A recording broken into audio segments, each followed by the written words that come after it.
Hello, animators and artists. Wren Petkov is a recent graduate of Ireland's National Film School who's currently located in Dublin. They were also selected for Toon Boom Animation's 2025 Ambassador program. We invited Wren to take us on a tour of their animatic chase scene, A Starter on the Loose, created as a project while participating in a mentorship program in 2023. Wren, welcome to the live stream. Hey, Mike. Super cool to be here. I'm glad to have you here. Let's start with a quick introduction. Wren, could you introduce yourself with your name and what brought you from Ireland to Toronto back to Ireland? Yeah, absolutely. So my name is Wren Petkov, and I recently graduated. I'm originally from Bulgaria. I moved to Ireland for college, and then I did the National Film School, and then I graduated. And just after graduating, I was hoping to move over. And then I got hired on a TV show that I'm not allowed to talk about too much. But yeah, so that kind of brought me back. And I've been here ever since, which was coming up on 6 months now. Yeah, so I've got a lot to congratulate you about. So congratulations on graduating from the National Film School. Congratulations on your thesis film. Congratulations also on the new job. What was your film school and mentorship experience like? Yeah, it was really, really interesting. I feel like I have a lot of hot takes, as I asked you earlier, but I feel like my biggest takeaway from it was maybe just how unprepared modern film schools are to get people ready for the job. But also just how fun of a space it is for somebody to explore what they can make, the types of films they're curious to make, the type of stories they want to tell. So, yeah, my experience was very mixed in those ways. I feel like everything I learned about filmmaking was probably mostly from like mentorships and courses that I took online and outside of school. And then school was really good for meeting awesome friends and expanding my network and sort of figuring out what I wanted to do with myself in the first place. So, yeah. Yeah, I mean, animation school is kind of an interesting place because you are at the same point in your life as basically everybody around you. You all have the same schedule. You all have the same interests. It's really easy to make friends.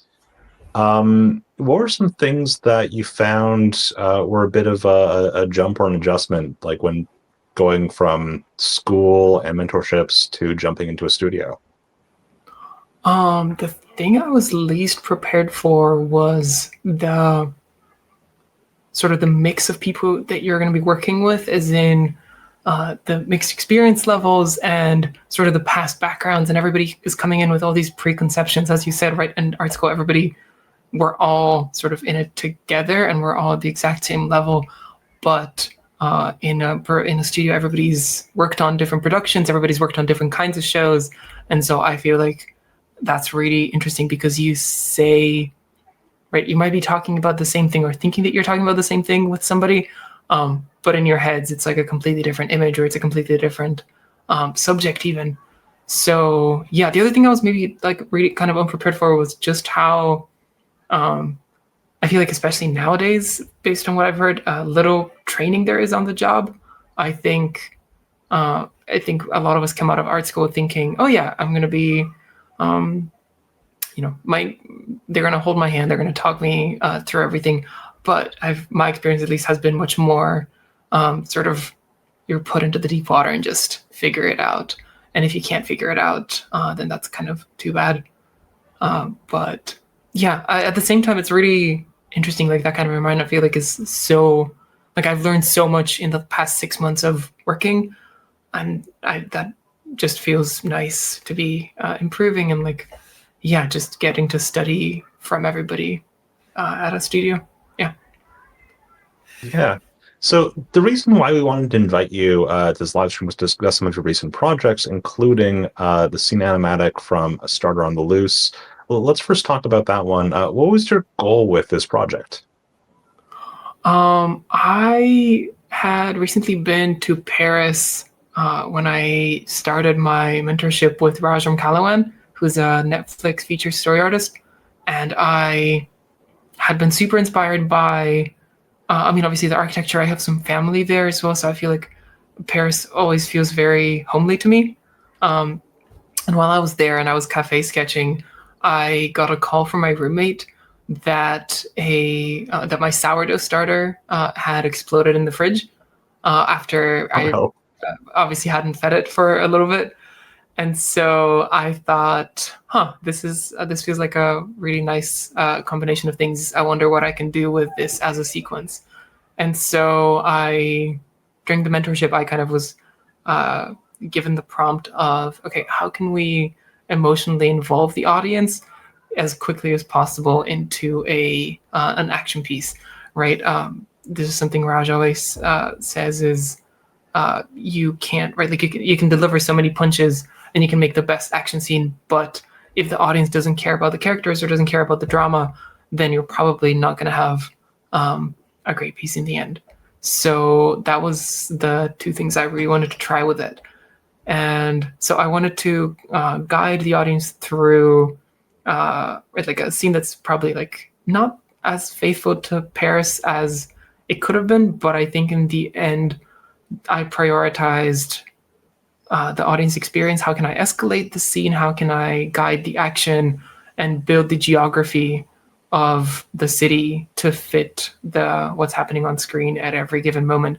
So yeah, I kind of went through a very iterative process where I was first working off a real map of Paris, and then I drew my own map and figured out like a sort of a different geography, sort of like my own alternate Paris that I could set the like varying elevations of, because Paris is a pretty flat city for the most part, and I really knew that I wanted to explore a bit of verticality, as you're going to see in the excerpt that I'm going to show you guys in a bit. So yeah, Yeah, that was I think escalation is a really good word too, because you have this pursuit that goes from a foot chase to weaving through the streets on a scooter, and then the starter gets like larger and larger as it progresses. There's like a lot of different forms of escalation that I really want to ask you about. I was also curious too. I kind of felt that maybe 5 years ago, there was a spike in audience members who could relate to feeding a sourdough starter. What was your relationship like with baking prior to this project? Like, were you an experienced baker, or was it something that you were just sort of like dipping your toes into? yeah, during COVID I think we all went a little crazy. I'm allowed to say COVID, right? Yeah, Okay. I'm just gonna assume. we acknowledge it Yeah.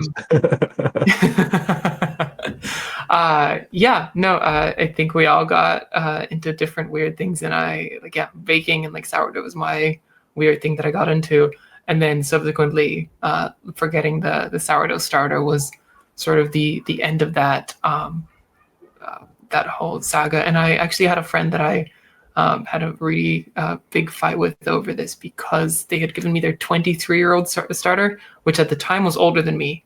Um, and yeah, that was the one that I killed. So Oh not a no. great end, but it was that we had some fun times along the way. All right, let's get into it. Can you take us on a tour of the sequence from the animatic, and maybe we can talk about the parts that you're most proud of. Yeah, I'm just gonna show like a little excerpt, if that's okay, from towards the middle. So this is just after we've introduced the characters and the drama of it all, and it's just to kind of catch you guys up. This is about Micah, who is the son of a famous baker in Paris, and this is on the day of the big bread festival, which does not happen in real life Paris. You'll be sad to find out, but in my alternate Paris, every year there's a huge bread baking festival where all the bakers from throughout France gather to celebrate baking.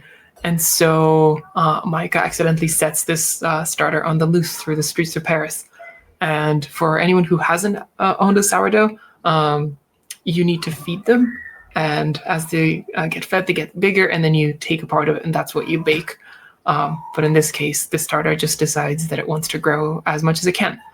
So yeah, this is the excerpt that we're gonna run through. So this is just after it's escaped through the window. It is gonna break the glass. Get back here! Dad's gonna kill me! Run through this cafe. Sorry.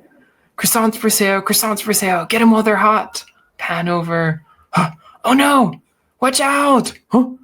Sourdough jumps. Are you okay? Huh. And it runs over. Can I borrow your scooter? Get back here! Driving. Hey, not fair! Beep beep!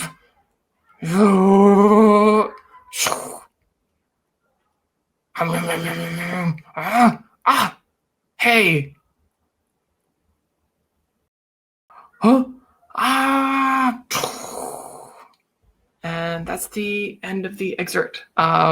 He's gonna go on to hopefully save the day in the rest of the sequence, but yeah, this is the verticality I was talking about earlier, where this part of Paris does exist, but it's sort of pushed a little bit. This would be in sort of the Montmartre district, which is in the north side of town, and I've sort of rearranged a couple pieces. But yeah, this was Yeah, I love that it ends with, at least this segment ends with a look at like a wider view of Paris, because before you just sort of saw an apartment and then like a neighborhood block, and it escalates from being on foot to on like a moped. So there are all of these different areas of escalation. Then you sort of escalate to, okay, this is going into like a wider area of the city. Can you talk about like how you thought about some of these techniques and of upping the stakes, of upping the ante, of like showing the scope is getting bigger as things are getting bigger? Yeah, absolutely. I was super inspired at the time by George Saunders' book on writing, A Swim in a Pond in the Rain, in which he talks about this idea of, each scene needs to escalate. And even if you're having a repeating motif in this case, right, that's him chasing the sourdough, it's going to need to be different through each section. And that's actually why I fictionalized my Paris, was so that we're not just running through buildings or we're running right through the streets, we're running through distinct sort of areas of the city. And so, we start out on just the streets, then we go through the market, and then we go through the staircase, and that's going to lead us in through the entrance up in front of the Eiffel Tower.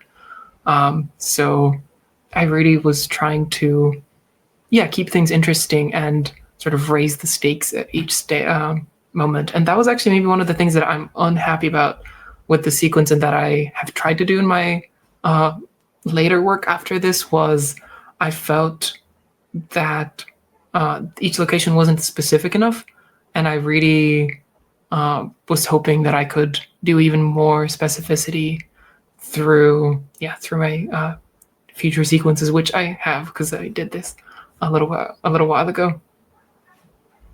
Yeah, you did mention though before that like this was a project that got you into a studio, which is really cool, right? To be able to like take a mentorship course, get feedback, and then have that turn into something that gets you a job.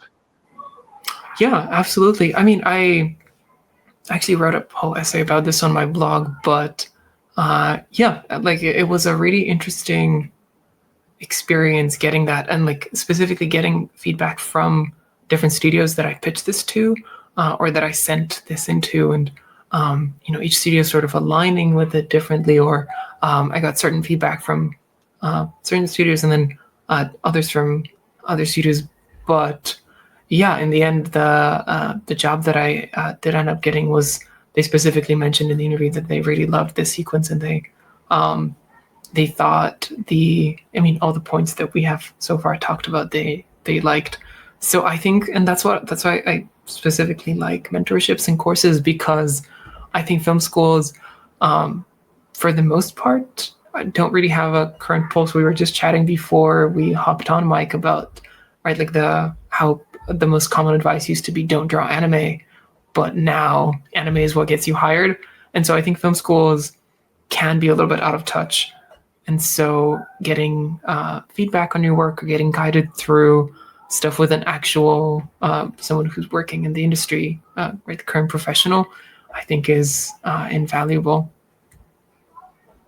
Yeah. Ren, you mentioned that you'd worked on a new animatic spring dance. Do you want to tell us a little bit about some of the background that led to the development of this project? Yeah, totally. I can show some of the stuff to you guys, but I don't think I've posted about this just yet. I've been taking a course with Stephanie Stein, who directed Kung Fu Panda 4. And this has been my sequence that I've been working on through her mentorship. And it's been really, really interesting. And it's the craziest course I've ever taken, just because of her experience level and like kind of the knowledge she has of how to structure a story, and obviously all her like crazy stories of working in different studios and working with different artists. So yeah, I wanted to make a sequence that, as I said, right, like was a little bit more specific and had these more distinct like origins. And so I told a story about my culture and like my home country, which is Bulgaria. And Bulgaria has this like really specific tradition of the kukri dancers, which are these masked. Let me see if I can make this a little bit bigger for you guys. They're these masked bell-carrying warriors who protect the people from evil spirits. And I wanted to see if I could tell the story from the perspective of one of those evil spirits and see, are they really evil or are they just trying to exist? And so it's about this girl, and she goes on a date with this guy who is unsuspecting that she is a spirit. And so I actually am finishing it today and tomorrow, and I'm pitching it on Saturday to a room of a bunch of different directors from across the field. So that's going to be super, super excited, and I'm super stoked to share more of this.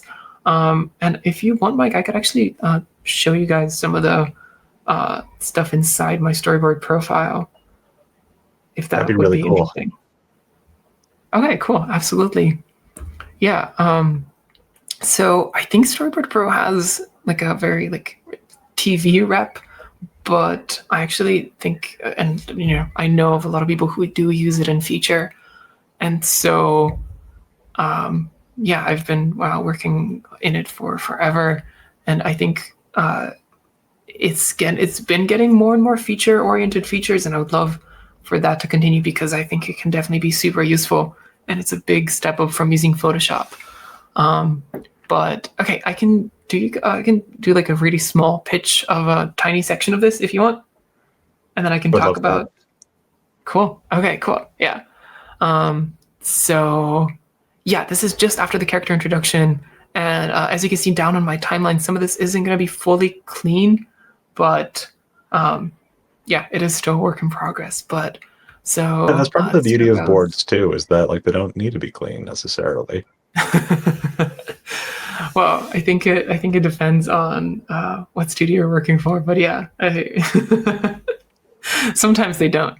Um, so yeah, she goes, "Oh yeah, I feel sorry for any spirits around today. We should head in before we miss the dance." We pan up. Rawr! These kids run by. Ha ha ha! Bells are ringing. We pan up. We arrive. People are dancing. Music is playing. Whoa! She blushes. Hey, what gives? She notices her scales are showing. Not now, not now. She shakes. Diana? Oh, really want to dance. She adjusts her headscarf. Come on. She pulls him along. We approach the dance. And yeah, this is as much as I'm willing to show. But yeah, I would be super happy to chat about any part of this, or like how I guess adapt Storyboard Pro to like my feature pipeline, if that's, and if you think that'd be interesting. Yeah, I mean, I think that would be really interesting. I think one of the things that kind of divides like a TV production pipeline from a feature pipeline is that you tend to see a lot more like light and shadow in a feature, like a feature storyboard. Would you say that's like true to your experience? Yeah, yeah, totally. And I think that's something that I'm like definitely like have been thinking about and like trying to do more with the sequences. Yeah, especially if you look at someone like Ian Abando's stuff, who I think he also works in Storyboard Pro. It tends to be so full of right, like the old master stuff, like Kurosawa. Like it all looks very cinematic. Um, yeah, so I think that's like definitely like one of my experiences. I've also found that with feature, you're much more encouraged to use blurs and right, like use depth in your shots, sort of create these like Mm. multi-plane compositions because you're allowed to move the camera in 3D more, and you have that freedom. So that was like that's been one of my big experiences with it, um, which I think is pretty universal. But yeah, I also think the other big thing is the bigger focus on like a more these more elaborate shots, or being free to do something like for example, in a I feel like in a TV production, uh, this like I don't know if I would necessarily be allowed to do a shot like this, where in feature I can be With like comfortable in dozens of going, incidental characters all kind of dancing together. yeah, something that I can just throw in. I feel like that would be pretty difficult, but here I have the freedom for it. And yeah, I think I know that a lot of people have reservations about using Storyboard Pro for this kind of thing, but I feel like um, if with enough adaptation you can push it through. And the way I have things set up actually is sometimes I get asked this. I usually just have the frame actually just in shot. So I'm working with a 1080 file, and then I have the frame on top, and then I have this like little text file. This is something that I learned from Stephanie Stein. Actually, this is how she does her boards. Well, whenever she was still boarding, but yeah, so I just have a little text layer up there that I can type stuff into if I need to, and I can just turn that off on scenes that don't need it. Yeah, and I like love That's that I can interesting. color code all my panels, and so I usually just do green for clean, yellow for stuff that needs a bit more work, and then red for stuff that's fully rough. So this here would actually be a thumbnail. Like I would really want to push his expression a little bit and clean him up a little bit more. As someone who plays a lot of D&D, I've noticed that like our relationship with monsters has changed considerably over a few decades, right? Where like monsters, I think, used to sort of be like an external embodiment of anxieties, like things like greed or isolation being put into like a creature. Whereas like more recently, I think there's more of an identification with monsters. Like, what if like this thing that is feared by other people? What if there's more to it than people see? Yeah, What was your sort yeah. of idea of like focusing on a spirit that traditionally would not be seen as a protagonist? Yeah, no, I totally agree, and I've actually been super fascinated by how much D&D has risen to prominence, and I think it's sort of right, playing like this huge role in our society now that I don't think enough people realize. I personally haven't played a lot of D&D in my life, but I did want to make the sequence specifically about a monster, or about someone who would be perceived by a monster because of the current sort of, I feel like, I mean, that it, the themes of right, like marginalization and sort of pushing people out and saying who's a monster and who's not. I feel like that's always been really important to like us as people, but I feel like especially nowadays, this is something that is very relevant, or has felt relevant in recent years. And so I really wanted to tell the story of somebody who right, like wasn't approved of by society, but maybe just wants to exist and live in peace. So yeah, that was my original inspiration. And there was different versions of this where I experimented with her being more monstrous looking, but I kind of settled on this design because I still wanted us to be able to relate to her and read her expressions and understand how she's feeling. And while there's definitely ways to make it clear how someone less humanoid is feeling, I thought that wasn't really the challenge that I wanted to face with this particular board. Yeah, I just also want to say too, the compositions look awesome. I know in the PDF you shared a shot where they're all dancing, and I think they're backlit, and it looks like beautiful with like Thank very you so clear much. silhouettes. Yeah, thank you. That was something that I definitely wanted to push myself because I felt that the starter on the loose sequence was that was maybe the main thing that I thought was lacking was the sort of more I guess cinematic look, or it wasn't as cinematic as I wanted it to be. So that was definitely something that I wanted to push into more. And yeah, I've been learning a lot more about how to compose shots. I've been trying to do daily film studies for the past while, which has been super fun, and just primarily actually looking even at live action films and a lot of black and white and sort of classic cinema, and seeing how do they arrange their shots. And especially I love the Kurosawa crowds. I feel like he's Yes. he's the master of that. And I've been trying to incorporate as much of that as I can into this sequence because I think we're just starting to scratch the surface of what animation can do in a lot of ways. And I think looking at live action is a really great sort of inspiration for that, because live action has been around for, well, they've both been around for equal amounts of time, but I feel like live action has had a lot more money and prevalence, and a lot more directors that have worked in it, where animation for the longest time was just mostly jokes and what goofy stuff can we get into.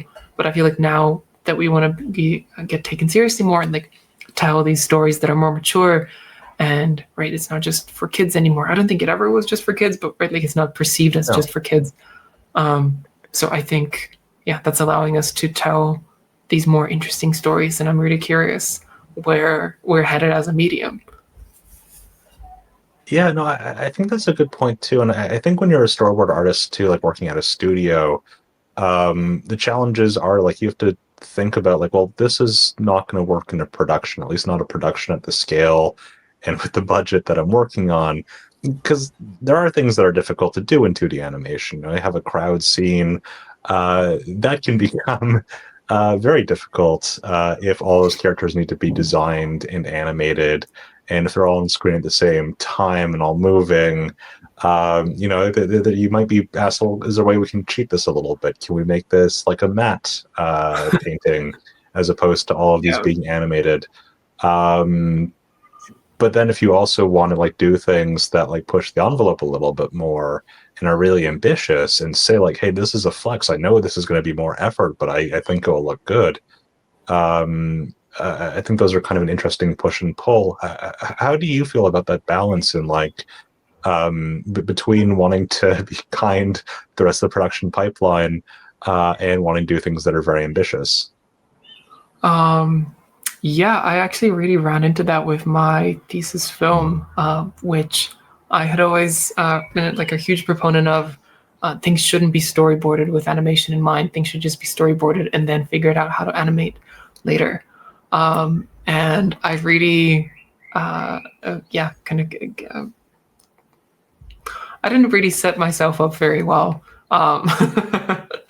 with my boards, where I kind of really was boarding with, okay, what's the craziest thing I can do, and then running into it, I ended up with a film that has mostly crowd shots, a lot of action, and then having to figure out, okay, how am I going to actually animate this? And I did actually end up. It was funny that you brought up crowds and mats. I actually ended up animating a good few crowd shots and then scrapping all that animation because I found that actually the main character got lost and it was sort of less readable if the crowd was moving. So I did replace them with mats in the end. So that was a really interesting experience I had, and it maybe sort of converted me a little bit more to the 3D animation camp in some ways. Not that I have much experience with 3D, but I just I like the appeal of you can do anything with the camera. You can do as many characters on screen, and you don't have to be worried about, yeah, is this going to be a matte, or are these all going to be individually moving? So I thought that was Yeah. really interesting. I actually, I don't think I prepared showing my phone, but I can flash it on screen if that would be interesting. I think that would be interesting. I mean, one thing I also would want to say too is I really respect the like learning through stubbornness. Like, oh, I'm going to do it this way, and then like, oh, no, that actually is very difficult. I think that's kind of a cool way to learn stuff. Yeah, I cool would be one way of putting it. Yeah, I've always been very strong-headed, and I've always wanted to do things my own way, probably to my detriment in some ways. Um, but yeah, I really wanted to make sure, especially with art school, I was very resistant to doing things a certain way, and I think that maybe was both beneficial in some ways, and then in others, it did kick me in the butt, right? Yeah. This is the film, by the way. I'm just gonna throw it up on screen. Yeah, shots like this weren't too bad, but there was ones more like this one that did start out with like a lot of character movement, and then just discovering that, oh, this is not. There's a reason why people don't typically do shots like this in an animated production or in a 2D student film. Yeah, and I also think too, like it's interesting that like different types of media have different built-in sort of advantages or strengths and weaknesses. You know, like with live action film, there's some things you absolutely get for free. You have a camera, you can move it around, but then you also are kind of burdened by the constraints of where you're actually able to put a camera. Like, oh, it'd be great if I could get this shot with this lens, except that there's a wall here and I can't bring the camera any further back, you know. In 2D animation, there are all of these things about like, okay, well, if I move the camera in this way, I'd have to animate the background moving, and that would be tricky for every frame. Then you could use 3D for that, but then if you have your 2D characters moving at a different frame rate from the 3D background, that can make things look jittery. I kind of love how people approach all those different trade-offs and like how they think about, hey, here's how I can solve this problem. Because I think that's kind of like the the whole thing, right? Like it's how do I make all these different pieces work together into a production? Yeah, yeah, totally. And like that's been maybe one of the really interesting things about working on a 2D production, which I feel like isn't as common nowadays, with a lot of production switching to 3D.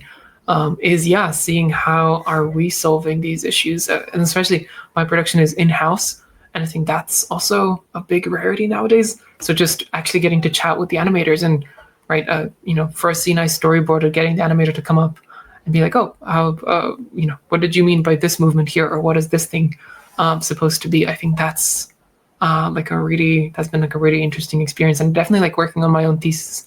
And like, by the way, I co-directed this, I should say, with Michelle Sao, who did the backgrounds, and I animated it. I couldn't have done 50. I think it's like 54 backgrounds and 5 minutes of animation. I could not have done Wow. both in the 3 to 6 months that you're allotted for this.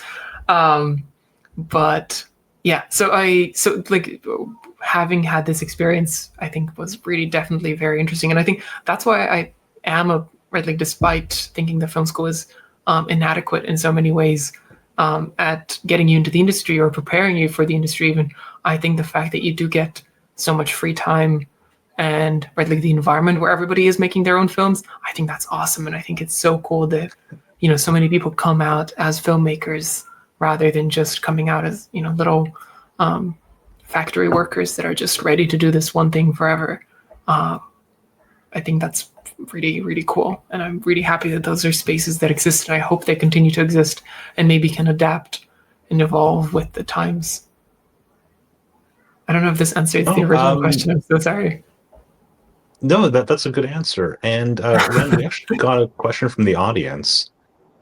Julie Roulette, who was on last week's live stream, is asking, um, first, they can see that like you're very passionate about the scene that you shared with us, and they're wondering what would be your dream project if you could work on anything. Oh, my dream project. I think this answer has my answer to that question has really changed recently because I think times have been moving very quickly. But my dream project would probably be my own flow. One day I would love to, like, especially now with indie animation being a bigger and bigger thing, I would really love to direct my own feature and, work with a really passionate group of artists on, a whole pipeline and, be constrained by budget, sure, but then have creative solutions to that and not have the overhead of what are we allowed to do and what are we not allowed to do, right? Because I feel like flow would not necessarily exist if they had to do things a certain way, right? Like if they had to have dialogue or if they had to have human characters, if they were fighting for like a specific runtime or that kind of thing. So I think that would be my dream project. But in the meantime, and I feel like that's, I do know that Gintz started very early, but in the meantime, I would love to keep working on productions and try out more TV, try out more feature, just work across different studios and learn from as many people as I can and meet as many passionate people as I can that I can expand my own sensibilities because I think maybe the biggest thing that I've learned, especially like making like a film, was just like my own limitations and realizing this is what I can do and it's only so much. But if I get to learn from people and I get to keep developing myself, I can then one day be ready to, do feature by myself or like, direct a project like that. And I think that it's becoming clear. Like I always wondered why there are not really like that many young directors, or at least sort of famous ones, and not so much in animation specifically. I should add as little asterisks, but I feel like the other big thing that I've been learning is just how much experience you need to make a good original story. There was this video that I watched recently by this CalArts graduate that talked about how all the CalArts films generally fall into like these like three buckets of films, right? Like which are either about going to college, about leaving high school, or about graduating college. And it's because, right, everybody who goes there has had the exact same experience and they're all the same age. Whereas you get older, when you get Miyazaki, who's like, whatever, right, like 87, I think, 85, he's had so much experience. And I think so many different stories that are stored within you. And so that's something that I definitely want to keep getting. I want to keep traveling. I want to keep learning more. I want to keep expanding myself. And, I did make a film about going to college, but I hope that it has a unique perspective in that, right, it's about a city and I put in as much of my immigrant experience as I could into it. And so, I'm so sorry. This is a very roundabout answer and I did forget the original No, I question, but I mean, hope, that I made think sense. that's kind of inherent. Like, there's a reason why so many animated productions are about the craft of animation. So many like films are about the craft of filmmaking or about filmmakers. So many books are about authors. Um, it is unavoidable in some ways, or not necessarily unavoidable, but it makes sense why it shows up. Can you tell us a little bit Maybe about for your that reason, experience I'm happy that participating in a? Miyazaki hasn't. I'm happy that Miyazaki hasn't made a filmmaking film. That all his films are very like he kind of stays away from the Ooh, more meta narratives. I kind of Um, thought The Boy and the Heron was a little bit in sort of the like film about filmmaker, like someone holding up a world based on imagination, trying to like pass it on to the next generation, or maybe, yeah, it no, I depends if this is agree. actually the last Miyazaki film or not. Yeah, I agree. I agree. But I feel like I'm happy that that kind of thing came very, very late in his career, and like he got to sort of have something to say. Because like I feel like a lot of films about filmmakers don't necessarily have too much to say, but that one, right, I like, it's not even, to me, it didn't feel necessarily about like the craft itself. It felt more about the responsibility that came with having built his own world and having, influenced so many people. So I think like even that was like a really unique perspective that he brought to it. Yeah. One of the things too you mentioned, I guess this kind of ties in with that, is like what was your experience participating in a mentorship program, and how do you feel it affected your practice as an artist? Um, it was, yeah, like I mean, like finishing this current course I'm doing with Stephanie was kind of insane, and like it was maybe the best experience of my life. Just working in a really, really tight knit group of people. We're a very small class. I think there's like 10 of us total, and it was a very selective course where Stephanie picked exactly who got to work, and I think she was striving for like diversity within us. So everybody has a different experience level and comes from a different culture and has a different background, and so yeah, just getting to develop my story, and like this story wouldn't be what it is at all if it wasn't for all my course mates. And yeah, like a lot of them I had looked up to before the course. A lot of them I met and we're now really good friends. And so I think it's really cool. It has almost a college feel, except maybe a little bit smaller and a little bit more intimate, and almost like a little film workshop where each week you meet two or three times with everybody, and like you get to pitch, okay, here's what I want to do, here's what I want to change.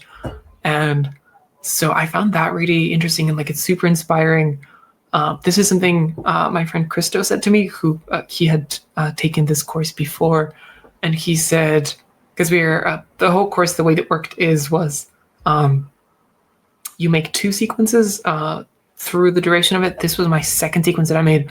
I don't have any images of the first one, I don't think, but we were asked to plan our both sequences like even before the course started, and Christo didn't. Christo just prepped his first one, and I asked him like, "Oh, why?" Like, and he said, "Because I'm expecting to be so inspired by everybody that by the time it comes time to make my second sequence, I'll have a completely new idea and I'll have a completely new paradigm of what even a good story is." And I really found that to be the case, and I could not have come up with this story before like its time came. And yeah, just everybody working on, I mean, somebody made a story about depression that was like 1,000 panels, and it was like completely harrowing. Somebody made a story about a spelling bee, and that was really cool, and it sort of had a lot of B movie cameos. Somebody made like this like mother-daughter story. So there was like so many different genres. Someone made like a race, which was super cool, like very Mad Maxy. And like just getting all these sources of inspiration in one room is so cool, and like so like so incredible. And I'm so grateful to have gotten the opportunity. And I also think that it's crazy that this is something people can get for, while it's a lot of money in the, I think in the compared to art school, or especially 4 years of art school, it's very, very cheap. So I was maybe shaped in those ways. I think the biggest thing that I learned in terms of my own craft was, I don't even know where to start. There's a lot of them, but I think like prioritizing acting and prioritizing a character's truth. This is an exercise Stephanie always used to tell us to do, which is good friend, bad friend, which is as you're writing like a dialogue scene, or as you're writing anything about your character, you want to imagine first being their good friend and saying, "Oh, I'm going to give an example about this scene. Let's say she's dancing with him, and so you can imagine being the two little, angel and devil on her shoulder, and one of them is like, "Oh, look how cool he is! Isn't he so nice that he's taking us on this date and this dance? This is so nice. We should be so grateful." And then the little devil can be like, "Oh, right, like it could be anxiety. It could be right. She's maybe envious. She's looking at like everybody around her, and she's like, oh, like they're so much prettier, or like they're dancing so much better than me." And so if you have these two perspectives, it gives you, and then you can write the line. And it gives you like so much more nuance and a better understanding of who your character is. And it changes the acting completely. Like this shot here, which I could probably actually, I wasn't going to show, but I could probably, if I get far enough into this, was actually my friend. I mean, a bunch of my friends helped me put this together, but I think, they touch their hands. She's a little hesitant at first, and then this jolt goes through her body, and then she smiles, and then he smiles back. But I would not have been able to even like come up with this if I wasn't thinking about how each of the characters is feeling, what's their headspace. And yeah, I've learned so much from that, and I want to do like even more of that in the future. I feel like I'm just scratching the surface with it, with this sequence. Yeah, no, I think that's really interesting too, because you see like what the character wants and also what's holding the character back. And I think that's where you have like tension and drama. Yeah. No, totally. And like just I think not enough people, this might be a hot take. I think not enough people want to write, and I think not enough people want to engage with this deep character stuff because we're so often told as advice that it's not going to get you a job, right? We just want pretty boards. And while I think that's definitely true, I think showing that you understand story problems and story structure and arcs and all that, I think is actually just as valuable because while a pretty board might get you past the first round of a recruiter, once it gets to the head of story and they're deciding who do they want on their team, they're probably going to want somebody who clearly understands how to solve story because, right, I mean, we all know that a lot of the time the scripts we're given are pretty flawed and somebody's going to need to fix it. And it's usually going to be, well, if you want to keep the job, it's usually going to have to be you. And then they break out into dance. My experience. Yes. Yeah, absolutely. Looking back, do you have advice for storyboard artists who are interested in boarding chase scenes? Like if you're going back and giving advice to baby Wren, what would you tell them? Yeah, I think I mean everything we've just said is stuff that would have been mind-blowing to me 6 months ago even. And I totally like would start there. Right? How do you create depth in a character? How do you bring out the best of them, and how can you incorporate that into a chase scene? And especially if it's right, like a lot of action, how are you going to make sure that the audience cares about the characters? How are you going to make sure that they know how the character is feeling? So we're going to need to be right, like that's why, you know, in Mission Impossible it's not just punch punch, it's punch punch and then reaction shot, because we need to know how the character is feeling about it. I think that was like one of the biggest things I learned. I would probably also say spend a bit of time developing the character designs and figuring out what is the best contrast that you can have. Like for example, if I was to redo this scene, I would love to emphasize more the specific designs. So for example, I think my sourdough, I don't think, I mean, it gets bigger towards the very end of the sequence. Like the sequence ends with it being like larger than the whole city. I would have loved to make it a little bit like bigger throughout the scene, just so there's more contrast. So if it was like the size of a truck next to Micah or something, I think that would have been really fun. And like that would have actually had some really fun gags, right? Like what if it eats like a person and then it has to spit them out, or like it, you know, there's a lot of gag potential. So I think just sort of thinking a little bit more ahead would have been more helpful. And then I think to other people, I would love to give the advice. I mean, this is something that I like very much like learned doing this, was like, you know, just using as much reference as you can, and like especially making a story that's as personal to you, and you know the location and you know where it is. Like this, my first sequence that I did that again I don't have for Stephanie's mentorship that I don't have here was set in just like outside my house. I mean, it was set in kind of my area. I live by the seaside, and I live in this like little seaside town, and so I wanted to set like a piece on the docks and sort of characters moving around. So like a lot of the backgrounds and locations were based off of actual photos that I took, and I think that makes things so specific and so interesting. And I think that's something that we need more of. Like Miyazaki has this 3-meter rule where he doesn't ever use as inspiration anything that's like further than 3 meters, which I don't think is meant to be taken literally. But he talks about it a lot in some of the documentaries, and he really, really tries not to look at the internet. He doesn't look at art books. He doesn't look at other people's films probably, but not so much storyboard sequences, especially because he's trying to make things as personal to him as possible and as specific as possible. And right, you see a lot of that in Ponyo or in any of his films, right? Like Ponyo is actually set just outside that like the summer house that he used to go to, and you can see it in the documentary. Like all the locations he drove past, he like they actually are real places, and that's why they feel so specific, and that's why they feel so unique. And I think that's why people get like so drawn into them.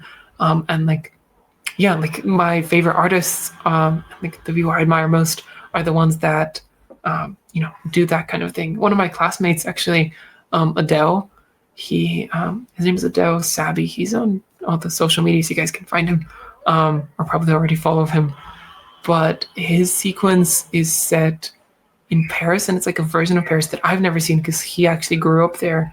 And so it's these really, really like almost like noir scenes that I never could have come up with, right? Like in my sequence of Paris, right? Like my sequence of Paris is very lighthearted and almost very touristy, because even though I have family there, I am still a tourist at the end of the day.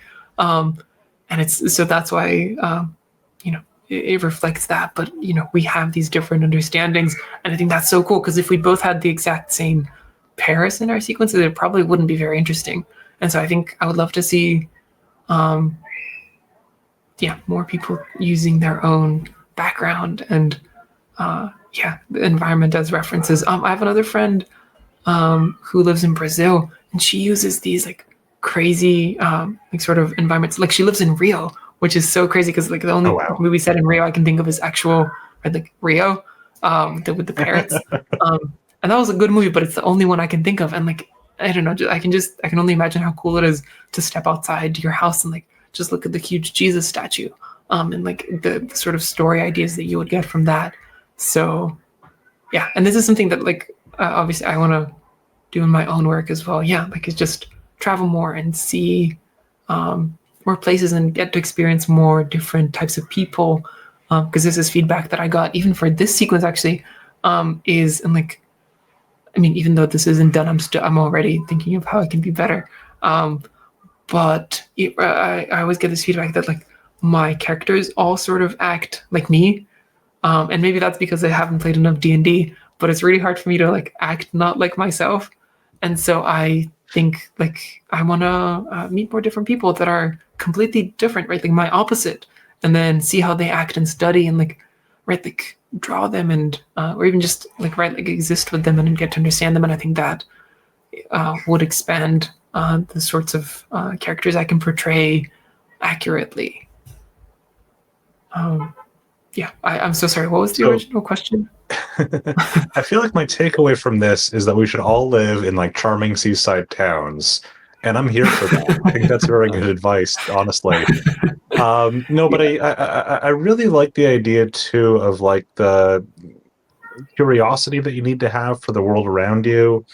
The idea of like looking for the good friend, bad friend. Because I notice like in like fandom communities, people who like consume media will say like, "Oh, how come this character makes these mistakes?" And like the mistakes for the story, like you don't have the character, you don't have the story without like insecurities and flaws and like things that lead people a little bit astray, because otherwise you have someone who just makes perfect choices the whole time, and that's not a story. Yeah, no, totally. And like I think if we haven't made any mistakes ourselves, then we probably wouldn't have very interesting ones to talk about. Right, my film is about getting lost in a city and like on the way to college, and while that's not the least unique experience. It's also not, I feel like even in the comments, there were so many people that were like, "Oh, this exact thing happened to me," and I was like, first of all, I'm happy that people can relate, but also, I want to find these experiences that nobody else has had, and then if I can like capture those on film, I think that's. I don't know if you watched, Mike, or anybody in the chat, Sinners, which just came out, but that was like so crazy cool, and Really good things about it. yeah, it was insane, and like, you know, a Western vampire movie, like that's crazy. I would never have thought of that, and like, so I think, yeah, just having more of these different experiences would be super interesting, in making your own mistakes. And I've definitely like made a lot of mistakes myself, but I want less of them to be maybe about storyboarding, because I can sit here and list so many storyboarding mistakes, but I can, maybe would love to make more life mistakes, right? Less buying the wrong car, but maybe, right, getting in with the wrong group of people, and having to run away from the cops or something cool like that. I don't know. Obviously, don't no one do anything illegal, and definitely don't have that. Who knows? I'm not your boss. Yeah. Wren, it would be a mistake because we're running out of time, if I didn't ask you where can we find more of your work on the web? Oh yeah, totally. I am unprepared for this question, but I am on Instagram. Let me just open that up super quickly. I am on Instagram. I have a blog that I always forget to direct people to. Yeah, this is my Instagram. I have been sort of in a big hole recently of just working on these sequences in secret. That's why none of them are on my profile, but they'll be going up very, very soon. Let me just also share my blog with you.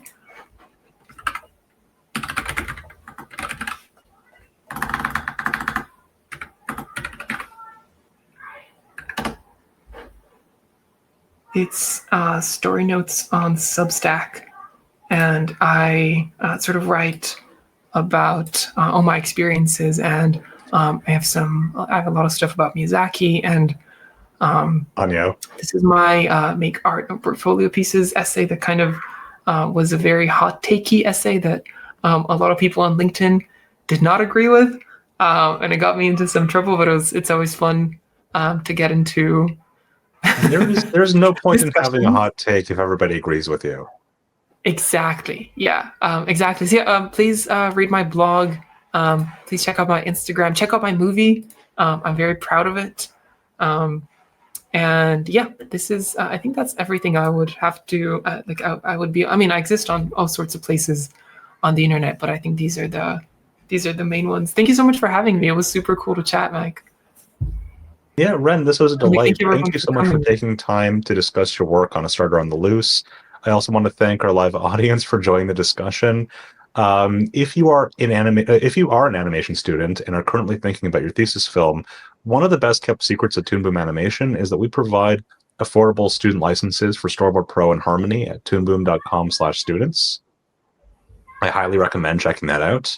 And if you want more storyboards in your life, be sure to check out Mike Morris's collaboratory art stream on Wednesday, May 28th at 3:30 p.m. Eastern. Collaboratory is a 90-minute show where Mike Morris improvises a storyboard in Storyboard Pro based on prompts from the audience. And if you enjoyed this conversation, you won't want to miss this. So thank you all for watching, and be sure to tune in next time.